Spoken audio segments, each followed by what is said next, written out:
Hello and welcome to the Left of Boom podcast. This is an audio edition only featuring our own Phil Wilson and Peter List of Labor Relations Radio talking about employer free speech. Hope you enjoy the episode. This is a special episode of Labor Relations Radio and Phil Wilson from LRI's Left of Boom.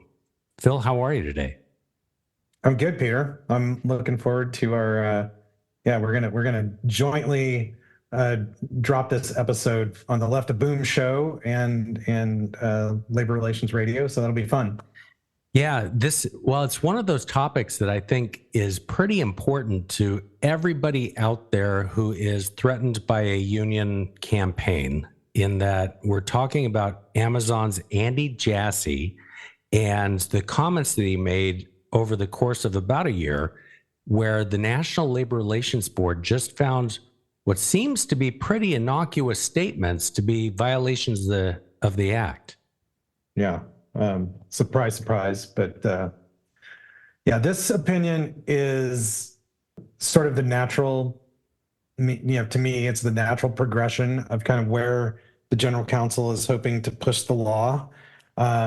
She was not able to get the ALJ to go sort of all the way, as far as she wanted, but this administrative law judge went pretty far down the road of kind of restricting just about anything an employer can say about unions without it being considered a unlawful threat.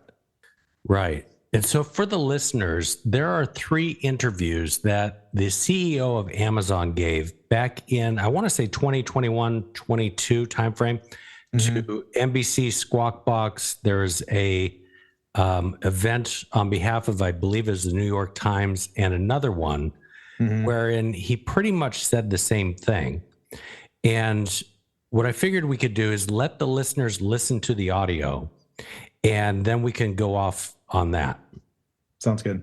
Okay, so hold on 2 seconds. How do you see the union movement that's taking place, frankly, around the country, but clearly aimed in certain places, and I'm thinking about New York, where I'm from, at Amazon?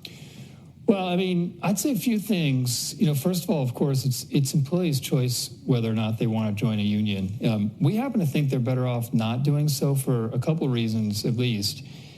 First, a place like Amazon empowers employees. If they see something they can do better for customers or for themselves, then go meet in a room, decide how to change it, and change it. That type of empowerment doesn't happen when you have unions. It's much more bureaucratic. It's much slower. And I also think people are better off having direct connections with their managers. You think about work differently. You have relationships that are different. We get to hear from a lot of people as opposed to it all being filtered through one voice. If you want to keep the construct that we've had for this long, you have to have competitive and compelling benefits, though, for employees. And it's why we championed the $15 minimum wage a few years ago, and we're up over $18 now. It's why we have full insurance, why 401k, 20 weeks of paid leave, and our career choice program, where in our fulfillment center, for our employees who want to get a college education, we'll pay for their full tuition. So those things really matter. The one thing, regardless of how it all evolves, is we just won't compromise on the customer experience. That, for us, is paramount. And what did you think when you heard President Biden effectively say, and this is in regard to the unions around Amazon, "Here we come"? Well, everyone's entitled to their own opinion, and we have a lot of things that we, I think, have supported the administration on and agree with. Let's talk about the people of it, though, and this labor issue, because it's something a challenge you've been confronting. A lot of other companies in America have been dealing with the labor movement. It's happening at your firm as well. Last month, workers at a warehouse in Albany voted no on a union. Here in Staten Island, they voted yes, and there's a bit of a battle going on there. But what do you see as the state of this dynamic right now? Well, in the U.S., there's been only one of our facilities that has voted for a union. It's the Staten Island one you mentioned.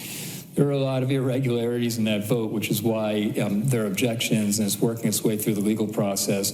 The last two, a sortation center in Staten Island and the Albany facility you mentioned, have voted against the union. And this is also interesting. It's one of many topics in this country that are very hard to discuss and debate. In fact, you probably saw that the NLRB is suing Amazon over comments I made in our last interview in April. Yes. Where, to be careful about what I say, I guess, but where I stated that we didn't favor unions because they were more bureaucratic and limited agility, which I thought was fairly non-controversial and straightforward. But I guess you're not allowed to say that, or some people think they're not allowed to say that. But the truth is that employees get to choose. They always have had the choice, and it's not up to us, it's up to them. And what we tell our employees in our fulfillment centers that we think they're better off without a union for a few reasons. One is we try to hire people who we empower. If they find ways that they can make the experience better for customers or their fellow teammates, they can just go fix it. You know, they don't have to go through a union. It's not bureaucratic. It's not slow. It's not a whole they can just go fix that. And we think that that's pretty empowering and a great way to work. And I think it's nice to be able to have a direct relationship with your manager. We like to hear from all our employees as opposed to having it filtered through one or two voices. And I also think when you have unions, you often end up with this us versus them mentality that's not as productive when you're trying to invent and trying to accomplish what we are on the scale we are. And so, you know, I think if you want to operate in the same structure we have without unions, you have to have compelling benefits. And it's First vote to unionize at an Amazon warehouse. I know you've been spending a lot of time at warehouses. When you look at someone like Chris Smalls, who I think some people look at as this modern day hero who got fired, pulled off this union vote, what's your message to someone like him? Your message to the folks who think maybe we should join a union?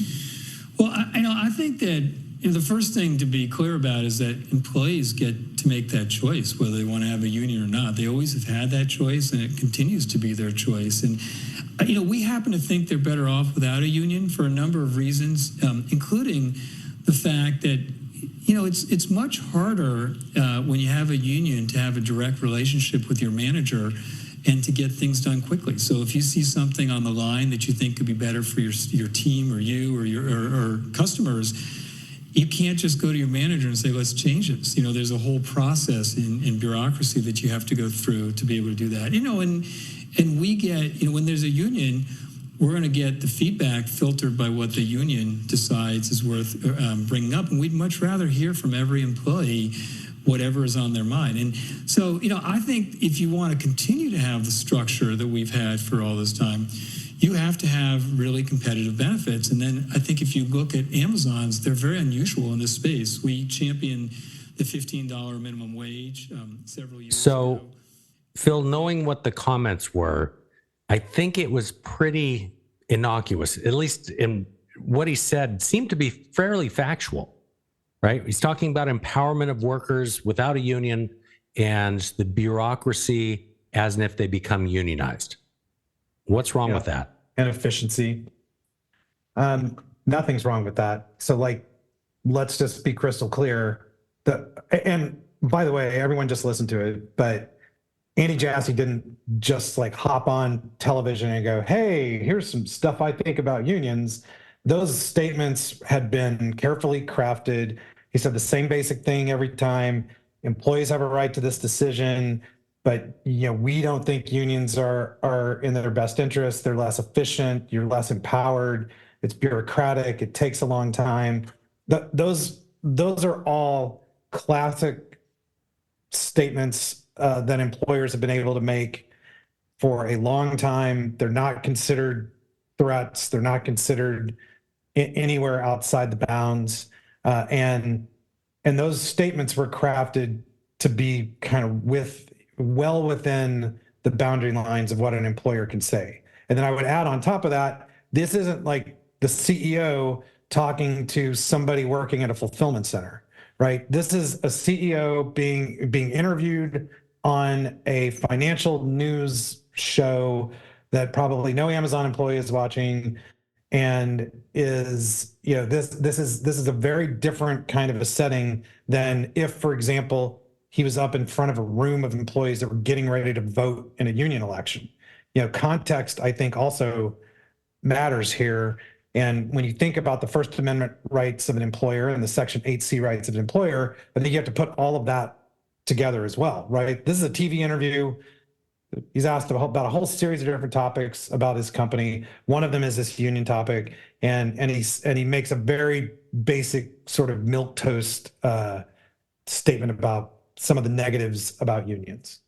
And it's viewed as a threat. And I was kind of curious as I was watching them. I wonder how many Amazon employees tune into CNBC Squawk Box every morning. And probably not that many. Yeah, how many people, period, tune into Squawk Box? I mean, right. It's a pretty narrow audience. They're mostly, trading. This is not, and I think that should be part of the context as well. The judges in these cases like to talk about context, and they really try to pick apart just sort of every little word. But I think part of the context here is this is not a speech in the middle of a campaign. Even if it was, by the way, I think it's completely in bounds.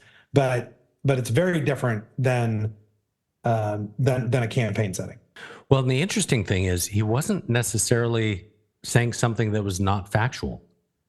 Right. I think the ALJ, said, well, he didn't provide any other, context to it. But the fact is, when you're unionized, you don't go directly to your manager without permission from the union. And it kind of goes back to what Jennifer Abruzzo is trying to do, is overturn TriCast, the decision from, I think it was 1995 or 85. Yeah, but even under TriCast, right? The whole point of TriCast is that Section 9A, so that she wants TriCast overturned, but TriCast says under Section 9A, the relationship changes. It's right built right into the law. The relationship changes. Now, what Abruzzo is asking the board ultimately, so the ALJ, just to be clear, in this case, the ALJ reviews all these statements that Jassey made and says in the first part of the opinion, this stuff is all in general, these statements are in general protected by TriCast. So I'm not overturning TriCast. I don't have the right to overturn TriCast. I can't ignore the board, although interestingly enough, they later ignore the Sixth Circuit Court of Appeals. But I can't ignore the board. The board has ruled in TriCast that these statements are protected speech, and that's the way that the judge rules. Now, under 9A, an employee does have a right. So Abruzzo's point is that, look, if you say that the relationship changes and that the employee loses their right to deal directly with the employer, that's illegal, because 9A says they can still present individual grievances to their supervisor. But even 9A says the union has a right to be there at that meeting. So you don't get to go to Jassey's point about efficiency. The meeting that you used to be able to have, where you would just go to your boss and go, hey, I'd like to present my grievance. Now it's like, okay, well, wait, we have to go call the steward, because the steward has a right, even if you don't want them there, it doesn't matter. The steward under 9A has a right to be in that meeting. Yeah, they don't have to go to it. They could say, well, you can do it by yourself. But from an efficiency standpoint, it's absolute fact. You have to go to the steward and give them a right to be in that meeting. Otherwise, it's an unfair labor practice. So let me pause you there. I'm going to read something that's directly from the National Labor Relations Board's Basic Guide to the National Labor Relations Act. It's right on page 13. And what you're talking about with Section 9A. So when I'm dealing with employees, I've been explaining this literally ad infinitum, because I've got experience as a union rep having dealt with this. But what it says is, once a collective bargaining representative has been designated or selected by its employees, it is illegal for an employer to bargain with individual employees, with a group of employees, or with another employee representative.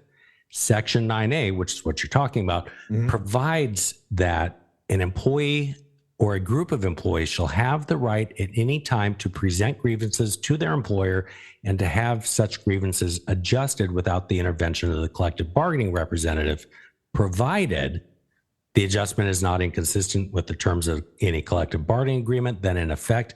And this is your point, the bargaining representative has been given the opportunity to be present at such adjustment. That sounds like bureaucracy to me. It's bureaucracy. It's not efficient. It's exactly what Jassey said. It is built into the law. It is an absolute ironclad fact of life that happens. If a union is selected as a representative, that all occurs. That's bureaucratic. That's not efficient. Yeah. And so the only way that an employee group or an employee individual, for that matter, can go directly to their manager is either A, with the permission of the bargaining representative, or if something's been negotiated into the contract, right? Mm-hmm. Like back in the 80s when I was with CWA, I mean, we were doing all the quality groups and QWL teams and all that kind of crap, but that had to be negotiated. And I, as a union rep, got to sit in each meeting, which got me off the job. Well, and to the point about empowerment, right? So Jassey says right now, we hire people that are empowered and that want to be empowered, and that if they see a new way to do something or a better way to do it, they can go right into a room, suggest it, and we can do it. And that's empowerment. Now, reasonable people might disagree about whether that's better power than whether a union has, but like that's empowerment. That's how he's defining empowerment. And then what you just described takes that power away, right? Either the labor agreement has the power, the union rep, it is illegal, like you just said, it is illegal for the company to negotiate wages, hours, conditions of employment directly with an individual or a group of employees or a different bargaining representative than the one selected. That takes power away. That power that you have right now to go directly to your boss and to make an adjustment or to change something, that goes away because it goes into this bureaucratic process, this less efficient process. Again, an ironclad fact of life under the National Labor Relations Act, which is why that this speech from Jassey must be protected. It should be, at least, whether it is when it gets to the board. It will be eventually. My point is it will eventually be protected. There is no way that this decision can stand. And can I make a couple comments about the opinion itself? Absolutely. So part one, the ALJ is like, my hands are tied, TriCast, employer is allowed to say that the relationship changes. Okay. Part two, which is where the administrative law judge finds that the unfair labor practices have occurred, is, gotta be just the worst reasoned ALJ decision I think I've ever read. All right. So ALJ, and I'll pull it up here. So the administrative law judge says, these statements, these are the ones you were just talking about. They go way, way beyond the holding in TriCast. There are two decisions that the ALJ points to. All right. So it says, for example, while 9A contemplates a change in the employer-employee relationship, it does not contemplate whether that change would make employees more empowered or less empowered. It doesn't contemplate that being represented by a union would make it easier or harder to get things done in the workplace. Yet that's what Jassey predicted. By exceeding the types of comments allowed in TriCast, they amounted to unprotected threats. Cites this case, Hendrickson USA, LLC, enforcement denied by the Sixth Circuit in 2019. The case that this lawyer, this administrative law judge, cites in defense of the point that he's trying to make was reversed by the Sixth Circuit, which found a statement bargaining from scratch is lawful. So they reversed the board around, bargaining from scratch is kind of like it's a term that you're not really supposed to use. In that particular case, the Sixth Circuit said, look, given the context, we don't even find that threatening. So much, much less egregious language is used by Jassey. The same opinion that the administrative law judge uses to support the claim that these statements are unlawful, the Sixth Circuit clearly would find in bounds. I can't believe that they're citing this case as the authority for finding an unfair labor practice in this case. Not only that, it really illustrates one of the big problems that the National Labor Relations Board and just this entire agency all the way down to the ALJs have, is they just don't pay attention to what a court of appeal says. The NLRB has this whole non-acquiescence doctrine, which drives the courts of appeals crazy because they're kind of like, yeah, that's your opinion. But until the Supreme Court says something, we're not going to follow it. That's what this ALJ did. They're like, I'm going to cite the board case, even though it was reversed by the Sixth Circuit. I'm still going to cite that case. It's unbelievable. And then the second case that they use, there's only the two cases they use as defense of this finding, this initial finding of the unfair labor practice, is a Starbucks case in which the finding in that case was, we will cut your pay, we'll cut your benefits, we'll cut your hours, we will withdraw assistance from your supervisors. So like the factual settings are so distinct that it's crazy that they use these two cases as like the defense for this very inbound statement is a threat. I can't believe that that's the reasoning. Well, and the whole empowerment, and talking about empowerment, that's subjective itself. Like, what is empowerment? You and I probably think of empowerment one way. In the union context, it may be something entirely different. Mm-hmm. Unions clearly feel like they're empowering employees, which that's like their opinion and they're totally entitled to it. And they can certainly make that argument. Right. But it's not like the employer's counter argument that that's not what we think is empowering. And the employee ultimately gets to decide, right? The first thing Jassey says every single one of these interviews is ultimately this is the employee's choice. They get to decide. Right. We have a point of view about this. The union has a point of view about it. But that's the way that this is supposed to work. And I think in at least two, if not all three of the cases, he begins his comments with, I think, or we think, which goes to the whole, you're allowed to express opinions. Yeah. Right. And he's not threatening taking away wages, benefits, other terms and conditions of employment. It's the communications. And that, in fact, does change. Right. And look, like the Act has this Section 8C that is super clear. And then the Supreme Court says 8C is just basically enforcing the First Amendment. But he has a First Amendment right to speech around his opinion about this subject as an American citizen. And the fact that he's CEO of a big company does not change that. The Act says there will be no unfair labor practice found just because you're stating your opinion about unions, and that can include predictions that bad things will happen. As long as those predictions aren't, I, as the CEO, am going to do bad things if you guys unionize, which is clearly not what he said. You're allowed to make predictions about, negative consequences happen sometimes when unions come in. Some of those negative consequences he lays out here, right? It's not efficient. You may not even get a contract. If you do get a contract, that contract may not be what you want. Could be worse than what you have now. Might be better, might be the same, might be worse. There's a lot of potential negative consequences of a union. And as long as you're not saying like, I'm going to make bad things happen, or this company will make bad things happen if you unionize, like that's protected speech. Right. Well, I haven't seen any recent filings. I'm assuming they're appealing this, filing a request for review to the NLRB in Washington. I haven't seen it, but yes, of course that's happening. And I'm unclear based on what I've seen out of the NLRB if they're going to be in agreement with Abruzzo on this.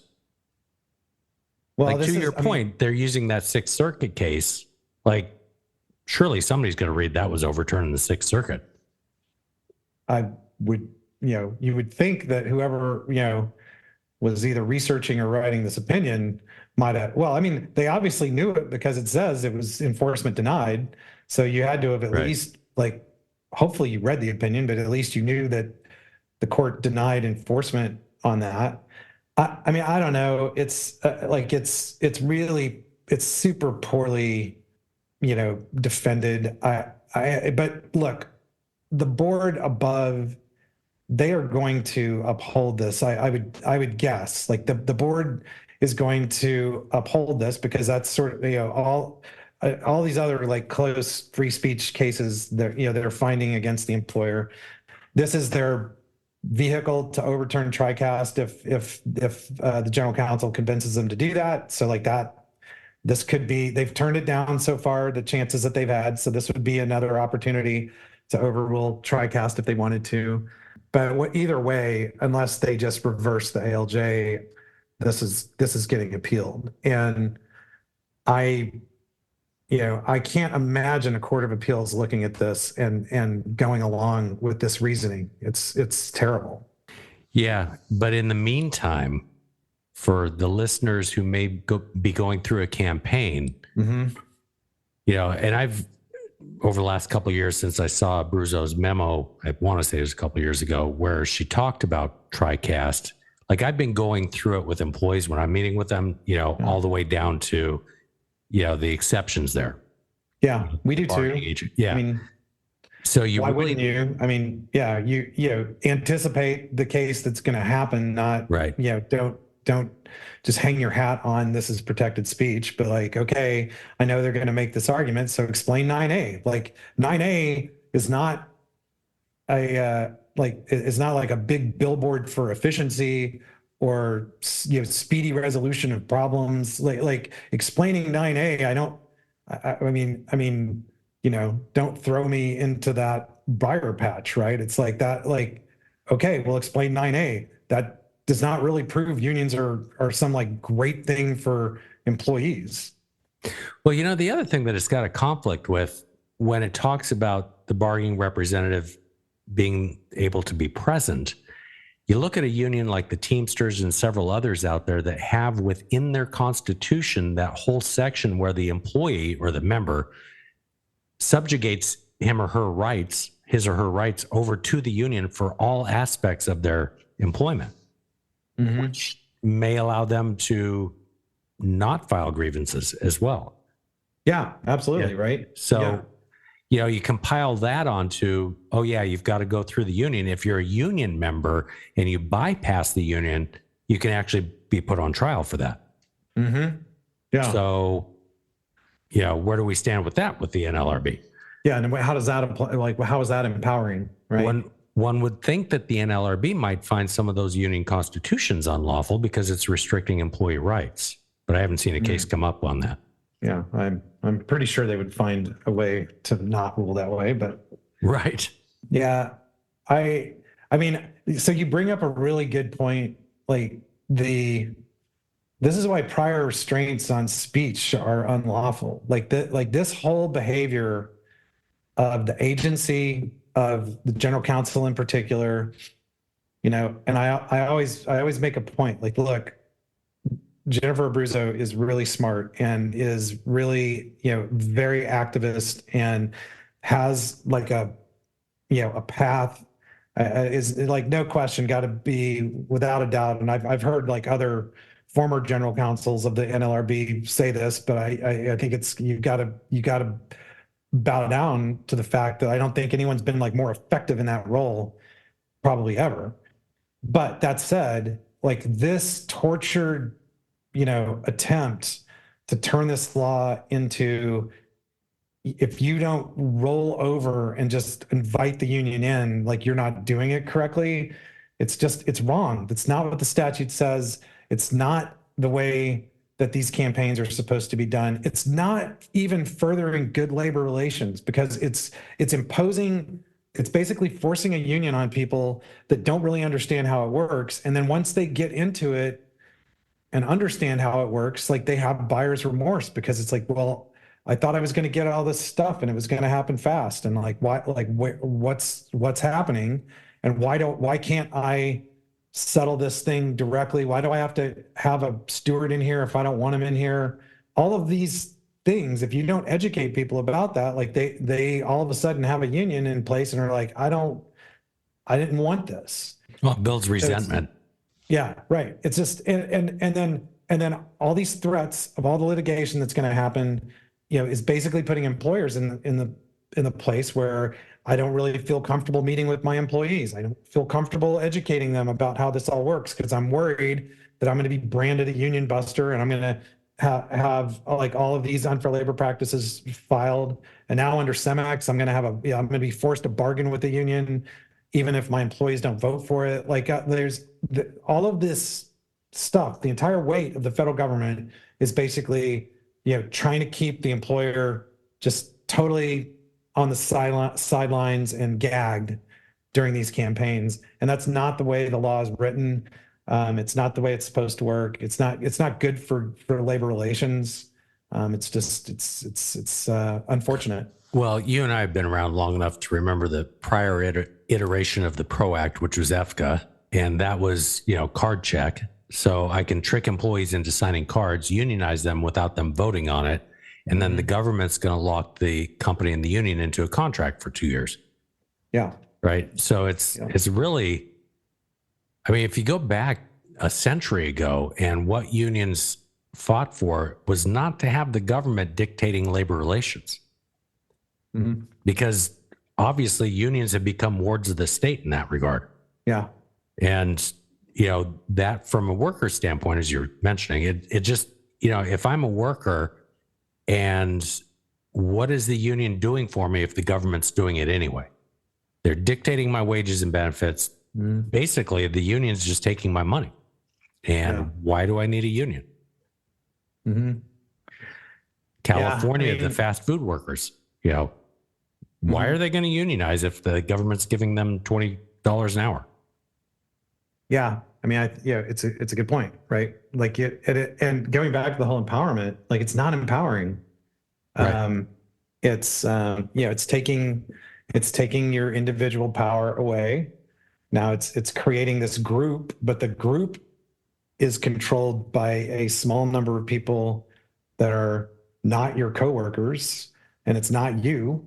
And like that's who has the power. So like power does change. It just goes to them, right? And the employer continues to have power.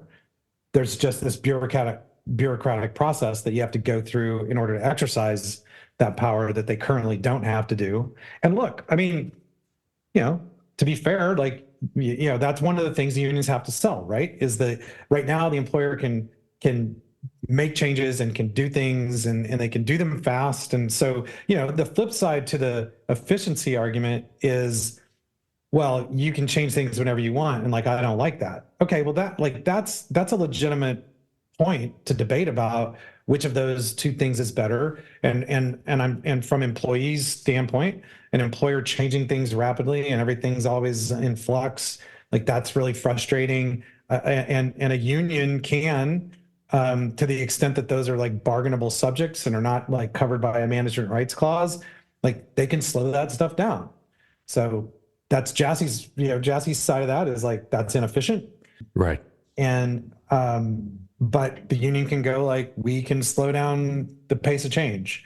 So like but neither one of those two statements should be illegal. That's correct. And unfortunately, the board's so biased that they don't see the two sides of the coin. Mm-hmm. Yeah. I mean, look, I want to give them credit. Like, this is a pretty poorly reasoned opinion. And I think it would be, let's see, they're like, Kaplan will be if they rule the way that this ALJ ruled, Kaplan will be a dissent. But depending on what the panel is, I mean, I those are smart lawyers on the Democratic side, and they can read this opinion and see what I see and read the tea leaves as to sort of what circuit courts of appeal might do with a case like this.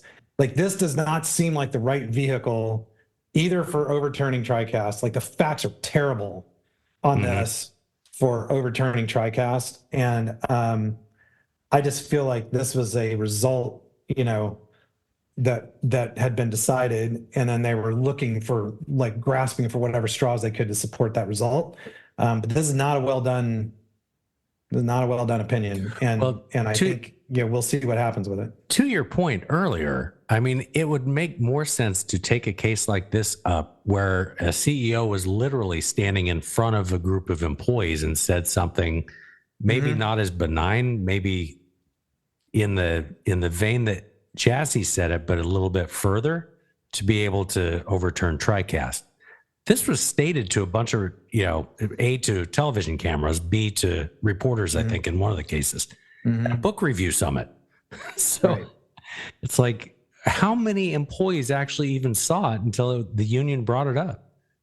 And I mean, I could see the argument, like, look, it's a national television program, and it's the New York Times, it's the paper of record, right? So so anybody could see it, and probably I'm sure Amazon employees somewhere saw it, right? So it's not like I'm not really hanging my hat on that, but it's just the context is very different than I'm talking to the CEO of the company like right before I vote is a very different type of interaction. Now, like I said before, even if those were the facts, which they're not, but even if they were, I still think this is all totally in bounds.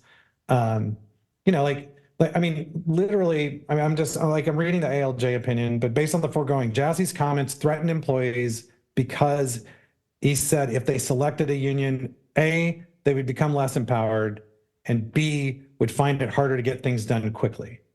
Like those are the two threats. Like that is just so ridiculous. Yeah. So anyway, we'll see what the board does with it. It will not surprise me if the board rubber stamps this over a like very vociferous dissent from Kaplan, and then like we'll see what the courts of appeal do with it. But there's no circuit court's going to go along with this. And then, I mean, gosh, if it gets in front of the Supreme Court, this is, we've talked about this before, but I think this is the biggest problem that this board and general counsel have is this sort of be careful what you wish for, right? Because they, they may overturn TriCast on this.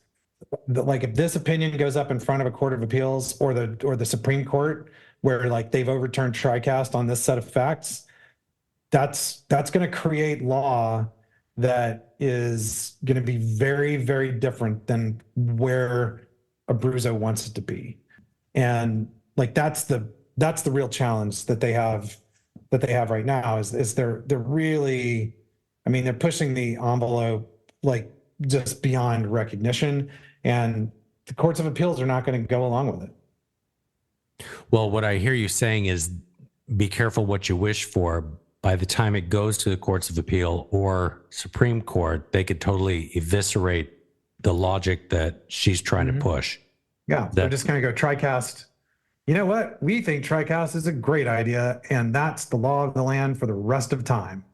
And statements like these that Jassey made are well within the protected speech rights of an employer. And like if the Supreme Court gets a chance to kind of do that, there's not a whole lot more you're going to be able to do down below, right? Like they'll set the new boundary lines. So I think that's the risk. That Cemex is the same thing, right? Like the Supreme Court could come down as secret ballot elections are the gold standard, and we've met what we said in Gissel, and that opinion, if it gets that far, is very likely not only going to sort of like unwind what they did in Cemex, but they're putting the court into a position to go like, okay, we really meant it. The employer has to have committed really egregious unfair labor practices before we're going to let an election not decide these things, and really will unwind a bunch of the sort of the theory that's behind what the general counsel is trying to do here. So talking about Cemex for a minute, we're looking at, if that goes to the Supreme Court, you're probably looking at another year or two, guessing. Oh, yeah. And then this one would be potentially another 3 to 4 years down the road. Probably. I mean, the board has to deal with it. The board probably doesn't deal with this before the election. So what happens then? There's just a lot of like water under the bridge. So yeah, you're probably talking 3 to 4 years on this. Like you said, Cemex, I mean, that's, I think, in front of the Ninth Circuit, and that hasn't, they haven't had oral argument on that. I mean, that one is months away. So yeah, it'll be a while. And in the meantime, of course, employers are kind of stuck with, well, what's the law, right? Right. I was going to come to that in a second. So if I recall the justices, there's probably two of them that are up there in age. So 3 to 4 years down the road, we may have a different Supreme Court. Of course, everything's political, so it depends on who wins the White House, et cetera. To your point a second ago, so we are now operating under a new standard based on Jassey's comments, and I mentioned this, and you guys are doing it as well. So since Abruzzo came out with their memo a couple years ago with TriCast, most smart people out there have adjusted the way in which they explain Section 9A, et cetera. Yeah. Obviously, there's some that might not, but I assume your advice is the same as mine. Parse your statements. Yeah. I mean, look, explain it all. Yeah. And it's not like we tell all of our team, be very careful about how you describe stuff and keep it based on the law. Just explain the law. Like the law by itself. You just were reading out of the basic guide to the act, but read what does the law say? What do the cases say? What does so stick to that. You don't really need to get into predictions, and you don't need to get into like that sort of stuff. Just explain how it actually works, right? And that's based on the law, and it sort of speaks for itself. But like I said earlier, this whole explain 9A, that does not make it. I mean, that's not a great sales pitch for unions. Right. It's like, I understand the point that the general counsel is making is that, well, employers like to, they're it's basically just trying to like trip up employers, right? Well, employers like to say the direct relationship is going to change. And so I want to make it like harder for them to say that. And so I'm going to make them explain this other thing, but explaining the other thing does not make it sound good to unionize. Yeah. I tell the story once in a while that when I was a union rep, I was chief steward at the time. So I was a union rep in a right to work state. So that meant we had members and non-members. The non-members are still covered by the union. And that means that even under 9A, that non-members can't go meet with management over their own grievance without the union being present.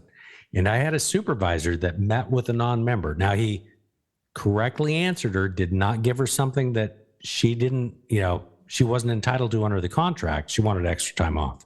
And, after the meeting, she walked out of his office. I said, what did so-and-so want? And he explained it. And I said, okay, cool. You didn't give her something she wasn't entitled to. However, if you meet with her again like that, without me being present, I'm going to file ULP. Yeah. And, that's Section 9A. I had the right to be there. Right. And that's like a lot of employees in that setting, right? It's a right to work state. I'm not a member. Right. They may not want you there. Right. Exactly. Like they're not paying you, they're not paying you money for a reason. They want to represent themselves probably, but like, they don't have that right. That went away. And that's 9A. And so that's the part that I think when you're explaining 9A, you explain that part too, whether you want your rep there or not. And you may want to have a private conversation, with your supervisor about something that's personal, but is you're trying to adjust some sort of a grievance, the union still has a right to be there, even if you don't want them there. And if you don't, like your example is exactly right. If the supervisor meets with that employee and the employee says like, I want it to be private, and I just want to talk to you about this problem that I have, and you don't tell the union and give them the opportunity to be there, they can file an unfair labor practice. You for sure committed one. That's the way that this works, which goes back to Jassey's point. Not efficient, not empowering. Right. Yep. So what else should we talk about? Big election coming up here. When do they open the ballots on that? I'm talking about the one in Alabama. Mercedes-Benz. I thought it was Friday evening, although somebody told me earlier it might be sometime during the day, around lunchtime. Yeah, I'm not 100% sure, but so that'll be interesting. That's That's kind of the UAW's next foray. I thought it's interesting. They filed like 6 unfair labor practice charges yesterday. To me, that sort of indicates they may be seeing the writing on the wall. But we'll see. I've thought that thing was going to be close, and who knows? But they're already setting up their Cemex case.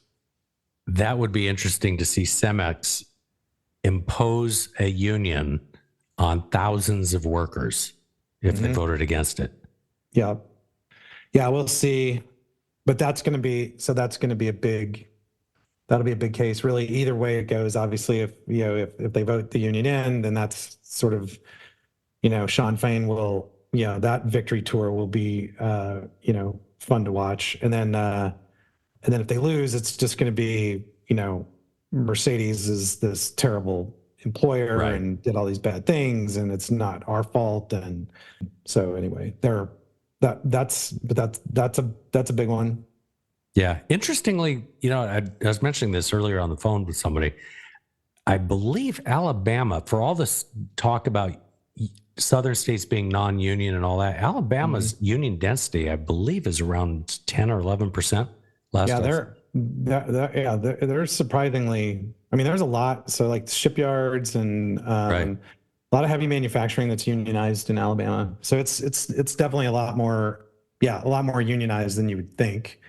I do think in general, though, there's still part of that. Just this, Southerners don't,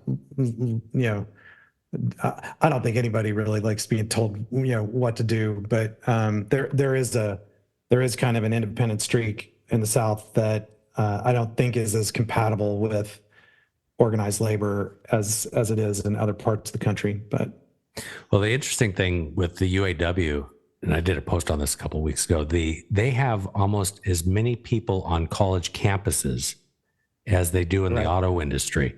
And the amount of UAW activists who are also out there protesting for Gaza and pro-Palestinian, it's very interesting juxtaposition on what the Southern attitude is like. Oh, for sure.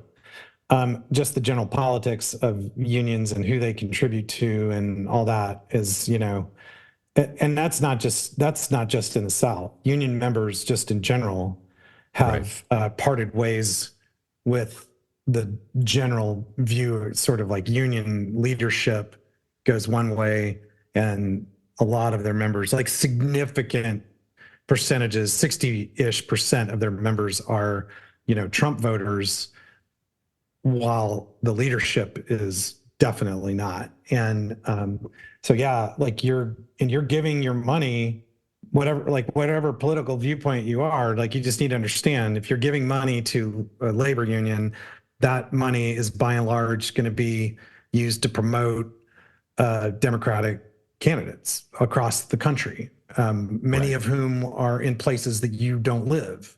So like that's where your money goes. That's where your influence goes. And, a lot of people don't really understand that. And, that's another thing that probably should come up in most campaigns, that, employers are, are kind of sometimes afraid to get into that, but like it's a fact. I remember a campaign some years ago at an ammunition maker, actually it was a gun maker.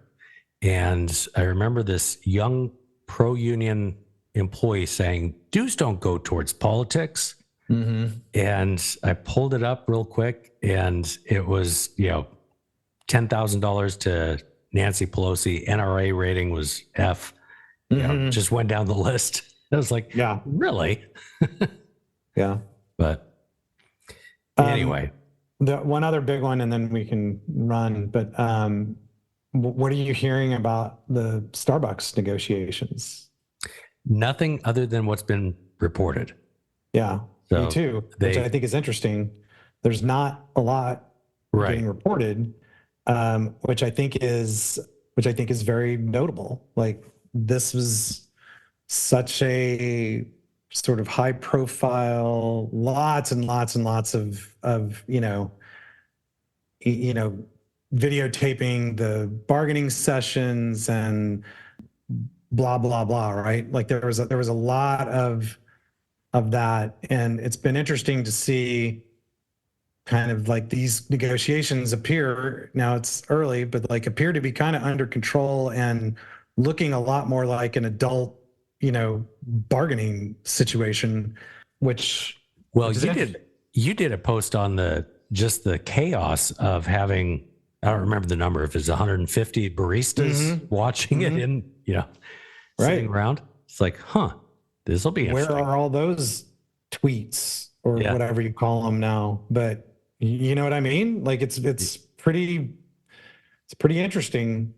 So the adults in the room had to take over. I would not have wanted to be like on the union side of that. I would not have wanted to be in charge of like trying to keep all that under control. But I mean, look, credit where it's due, and it's a little early, but that's pretty surprising and pretty impressive. Yeah, harnessing the cats. Mm-hmm. Now, in fairness, I haven't gone looking on social media for any of the Starbucks workers who've been. Stuff finds us, right? I mean, I think if it got really crazy, I think we would see it. So now again, it's early, and I mean, Starbucks probably hasn't really started saying no to stuff yet, and so things could definitely go different, but even at this early stage, I still would have thought there'd be more kind of gnashing of teeth than there is. So it's I think it's interesting, and I think it might be, I don't know, like who gets the credit for that. But I mean, you've been on you've been in contract negotiations. I have, and you've been on them, on both sides. Like keeping a bargaining committee quiet and just sort of keeping them together, and that could be just like 5 or 6 people on a bargaining committee, 150 plus like 400 on Zoom or whatever it is. That's impressive. Yeah. Well, I haven't been on TikTok, so I loathe to go on there, but that's probably, if there's anything out there, it's got to be on TikTok. Yeah. Well, hey, this is fun. Thanks for inviting me, and it's cool to do this as sort of like a joint episode. So we'll drop this to we need to do it again, viewers, and as always, I enjoy having you on the podcast. I like hearing your perspective. It's the Mozart and Metallica reference. So I don't know if who am I? Mozart? I don't know. I think I think I used Mozart with you because you used to wear a bow tie. Yeah, I like Mozart, but I also like Metallica, so I can go either way. But no, I feel the same way about you. It's always great to hear your point of view on this stuff. So thanks for doing it. Thank you, sir. Talk to you soon. All right, see you.